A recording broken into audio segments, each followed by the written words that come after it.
Bismillahirrahmanirrahim. Assalamualaikum warahmatullahi wabarakatuh. Perkenalkan, nama saya Dr. Alfitra SMH. Saya mengajar di Fakultas Syariah dan Ilmu Hukum UIN Syarif Hidayatullah Jakarta semenjak tahun 2002. Saya mengajar dalam bidang hukum pidana. Ada 5 buku yang pernah saya karang. Yang pertama adalah Modus Operandi Tindak Pidana Khusus di Luar KUHP, Gugurnya hak menuntut dan menjalankan pidana, hukum pembuktian dalam beracara pidana, perdata dan korupsi Indonesia, dan yang kelima adalah hukum acara peradilan pidana anak. Yang selanjutnya adalah tentang konflik dan sosial politik dan penyelesaian dalam hukum pidana, politik hukum dan hukum adat. Saya juga sering memberikan keterangan ahli pidana, baik di tingkat penyidikan, kepolisian maupun di sidang pengadilan. Dan sudah hampir 100 kali saya memberikan keterangan ahli di beberapa pengadilan dan Polres di Indonesia. Di umumnya adalah di DKI Jakarta. Kalau kita bicara masalah hukum, di sini ada 2 topik pembahasan yang kita lihat dalam konteks hukum nasional, baik private law ataupun criminal law. Kalau bicara masalah private law, berarti kita bicara masalah individu sama individu, antara penjual dan si pembeli, atau kita sebut dengan hukum perdata yang diatur dalam BW ataupun Workbook. Yang kedua adalah criminal law atau kita sebut juga dengan hukum pidana. Hukum pidana adalah hubungan antara manusia dengan pemerintah, di mana perbuatan-perbuatan itu berhubungan dengan pembunuhan, pencurian, penggelapan, penganiayaan, pemerkosaan, dan sebagainya. Itu diatur dalam hukum pidana. Kalau kita lihat dari suatu perbedaan yang menimbulkan suatu hak dan kewajiban, di mana kalau hukum publik yang berhak menuntut itu adalah polisi, jaksa, dan hakim. Di sini ada yang dikatakan dengan laporan yang diberikan oleh korban atau oleh masyarakat. Sedangkan kalau privat, siapa yang punya kepentingan, dialah yang menuntut dalam suatu peristiwa perdata tersebut, antara penggugat dan tergugat. Berhubungan dalam konteks hukum pidana dan perdata ataupun private law dan criminal law ini sering kita temukan baik di tengah-tengah masyarakat maupun di beberapa wilayah tertentu mempunyai konten yang berbeda. Kita lihat dari aspek hukum publik ini, tentu kita tidak terlepas dari bagaimana suatu perbuatan yang dilakukan oleh individu dengan individu lain yang berhubungan dengan kejahatan.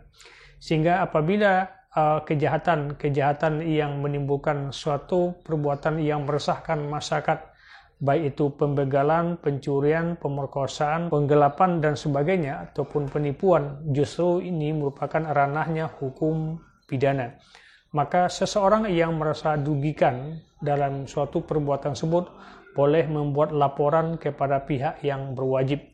Tetapi dalam hukum perdata, justru orang yang punya kepentingan dalam hal tersebut, misalnya dalam hal utang piutang, jual beli, perwarisan, dan sejauh itu adalah objeknya perdata, maka silakan para pihak yang merasa merugikan itu menggugat di pengadilan.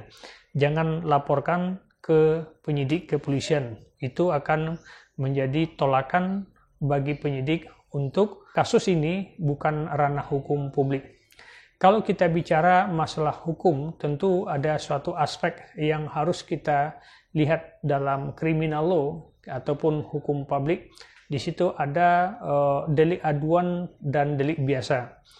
Dalam delik aduan, kalau kita lihat di dalam pasal 1/24 dan pasal 1/25 KUHP, itu disebutkan dengan laporan dan pengaduan.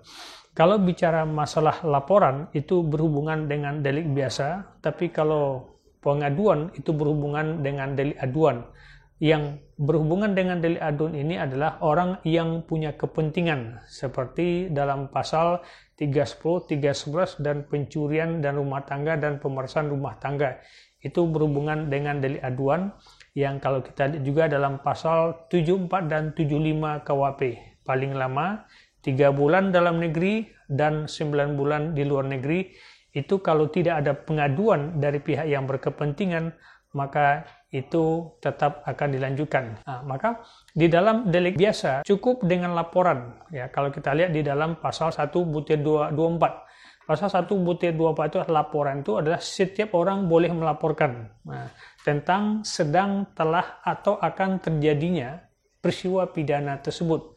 Maka orang, baik dalam konteks perbuatannya, setiap orang boleh melaporkan dan setiap orang boleh melakukan penangkapan terhadap pelaku kejahatan tersebut kalau tertangkap tangan.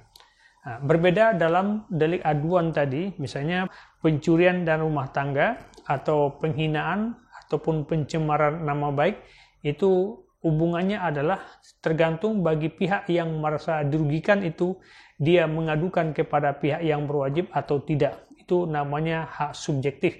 Misalnya adalah dalam pasal 310 KUHP tersebut adalah penghinaan ataupun pencemaran nama baik. Nah, maka orang yang merasa terhina itu secara subjektif dia terhina atau tidak.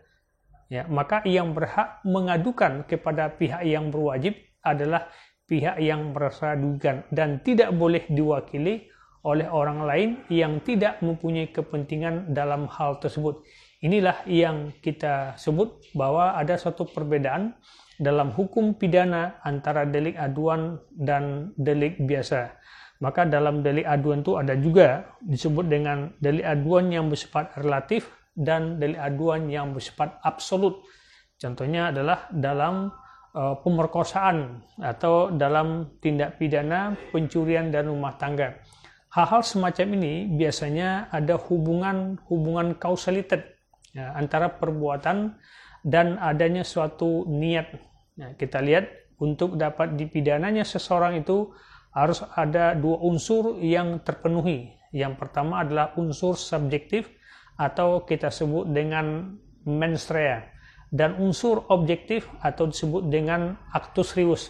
Maka antara mens rea dan actus reus itu dalam hukum pidana Indonesia harus terpenuhi keduanya.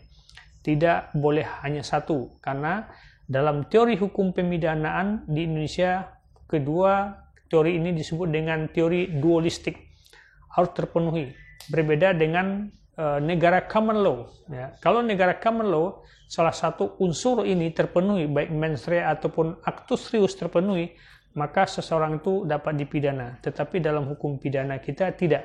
Maka dalam hukum pidana kita kedua unsur mens rea dan actus reus itu harus terpenuhi, perbuatan baru dapat dipidana.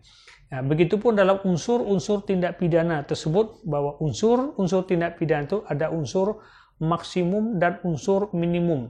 Kalau kita lihat di dalam pasal 191 ayat 1 KUHP, tidak dipidana atau hakim, ya disebutkan di situ dalam pasal 191 itu putusan bebas misalnya. Maka putusan bebas itu dasarnya adalah di mana unsur tindak pidana yang dilakukan oleh seorang terdakwa tidak terpenuhi atau minimnya alat bukti yang disodorkan atau yang dihadirkan oleh JPU ke sidang pengadilan, seperti unus testis, nullus testis. Maka dalam konteks ini, hakim kalau seandainya melihat unsur ini tidak terpenuhi, maka putusannya adalah bebas.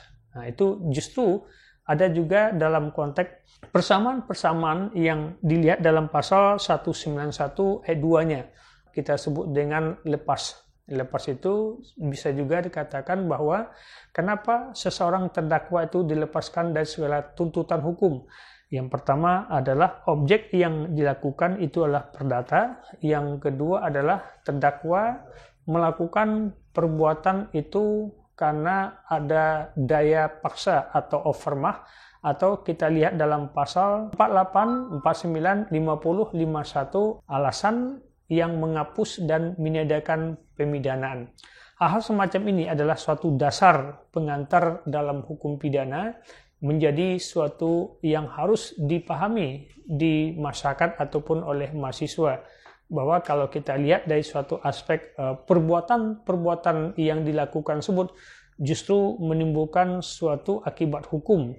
Maka di dalam hukum pidana ada hal-hal yang harus dilindungi oleh undang-undang.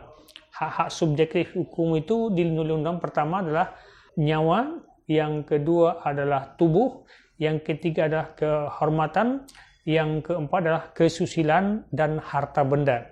Inilah tugas dalam hukum pidana yang melihat dari suatu aspek kekuasaan ataupun kepentingan itu harus terlindungi. Itulah yang masuk dalam hukum publik atau criminal law tersebut. Sekian dari saya sebagai pengantar. Banyak maaf, akhir kalam. Assalamualaikum warahmatullahi wabarakatuh.